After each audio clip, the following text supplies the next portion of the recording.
It's dead. Can't just shoot it down, it would crash into the port city.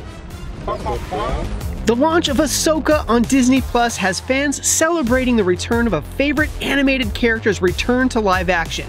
I mean, yeah, she's okay, but we're talking about this guy, Chopper, the unhinged astromech droid with an impressive body count. More than 50,000 kills can be attributed to this rusty bucket of bolts, which begs the question, is Chopper a war criminal?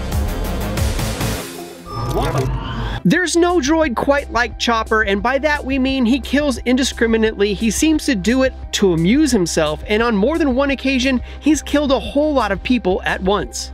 A popular Reddit thread does the heavy lifting by breaking down Chopper's prolific kill count, estimating the final number to be just over 50,000, which is insane for a droid like this.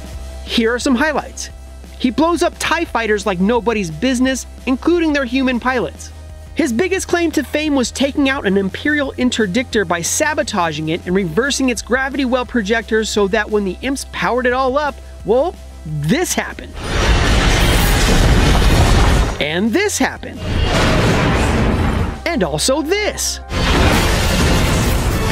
Damn, Chopper, that's a whole Star Destroyer plus 2 light cruisers. The Reddit thread estimates that this act of terrorism against the Empire alone accounts for the vast majority of Chopper's 50k plus kill count. And if you thought his bloodlust was directed only at carbon-based life forms, you'd be incorrect. Chopper has casually killed his fellow droids, sometimes just because he seems bored.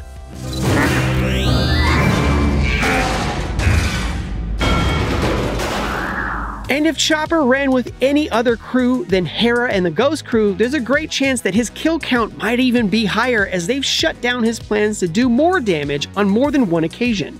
Oh, and also, he even tried to kill his own crewmate Ezra Bridger at least twice. Seeing as though most of Chopper's kills are basically space Nazis, these attempts on someone who's supposed to be his friend really hit different.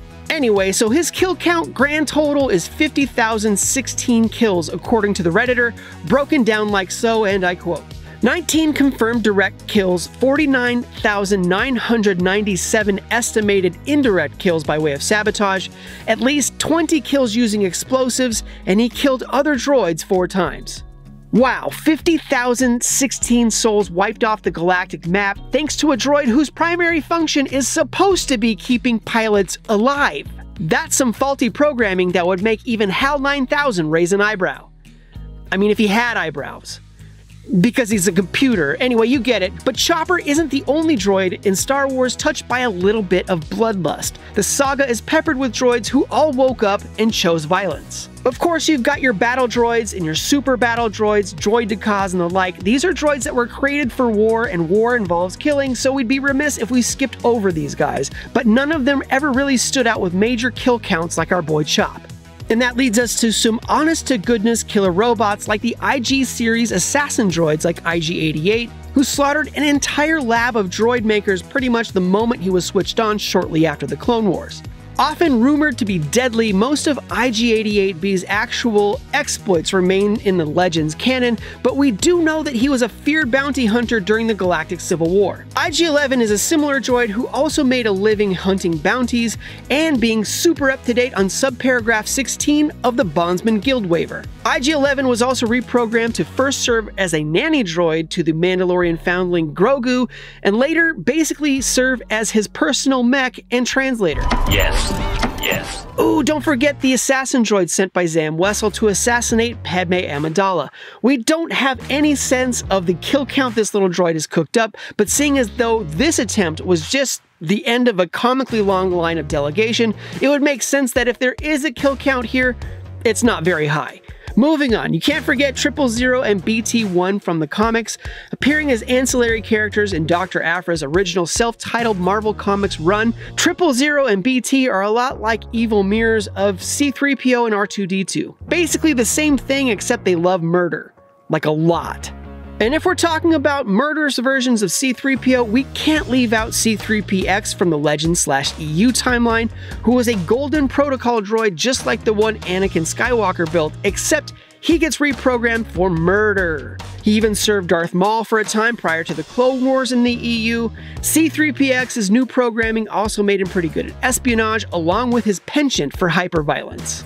But assassin droids have been around for centuries in the Star Wars galaxy. Take this guy, HK-47, the assassin droid and legit Jedi hunter built by Darth Revan. Of course, HK-47 appears in the Knights of the Old Republic timeline, which has not been officially made canon, but these droids, the HK-86s, they seem to be distant descendants of the HK-47s, and either way, they're capable of doing significant damage on their own, even if you happen to defeat them. And speaking of Star Wars kill counts, let's do a quick refresher on some of the ones that are most impressive. Okay, Hux is at the top. He wiped out a whole system at once using Starkiller Base. His kill count is estimated to be upwards of 155 billion life forms thanks to this little stunt. Grand Moff Tarkin's kill count is also north of 2 billion, what with his repeated uses of his super weapon that he clearly developed himself. Heck of an achievement. Moving on, we have the likes of Luke Skywalker, Lando Calrissian, and Nien Nunb, who blew up fully functional Death Stars full of Imperial staffers and military personnel. Luke's kill count is estimated at more than 1.5 million life forms, and Lando and Nien Nunb's is slightly higher at 1.8 because the Death Star 2 was a bit bigger. And even though it was half finished by the time they got through with it, don't forget it was also full of construction droids and crews to finish building the thing. I need more men. So based on these numbers, a significant kill count really has to be in the millions or billions to be really taken seriously. So while Chopper's kill count of 50k plus life forms is certainly significant among other killer droids in Star Wars, he's still got a ways to go before he's included in the top kill counts throughout the saga. But of course, a kill count alone does not a war criminal make.